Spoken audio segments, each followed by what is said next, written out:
পরের দিন অর্থাৎ 9ই নভেম্বর আমরা সকাল সকাল বৃন্দাবন দর্শনে বেরিয়ে পড়ি। প্রথমে আমরা যেখানে গেছিলাম সেটা ছিল বিভিন্ন মহাপুরুষের সমাধিস্থল। তারপর আরেকটা মন্দির দর্শন করি, তারপর চলে আসি শ্রী রঙ্গনাথ টেম্পলে। শ্রী রঙ্গনাথ টেম্পলে কিন্তু অনেক কিছু জানার বিষয় ছিল, আমাদের গাইড আমাদেরকে কিন্তু সমস্ত বিষয় ভালো করে বুঝিয়ে বলে দেয়। তারপর আরও কিছু মন্দির দর্শন করে আমরা চলে যাই যমুনা মাতার দর্শন করতে। যমুনা মাতার দর্শন করে আমরা টোটো করে আমাদের হোমস্টেতে চলে আসি।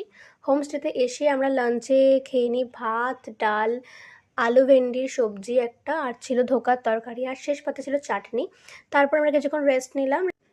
রেস্ট নেওয়ার পর আমরা বিকেল বিকেল আবার বাসে উঠে পড়ি। তো আমরা প্রথমেই চলে এসেছিলাম এই মন্দিরটাতে, এটাকে বৃন্দাবনের লোটাস টেম্পল বলে। এই মন্দিরের বিগ্রহটা কিন্তু খুব সুন্দর ছিল, আর এই মন্দিরে একটা গুহা ছিল, সেখানে কৃষ্ণ ঠাকুরের ছোট থেকে বড় হওয়া পর্যন্ত এবং তার বিভিন্ন অসুরকে বধ করা সমস্ত কিছু কিন্তু এরমভাবে সুন্দরভাবে দেখানো হয়েছে।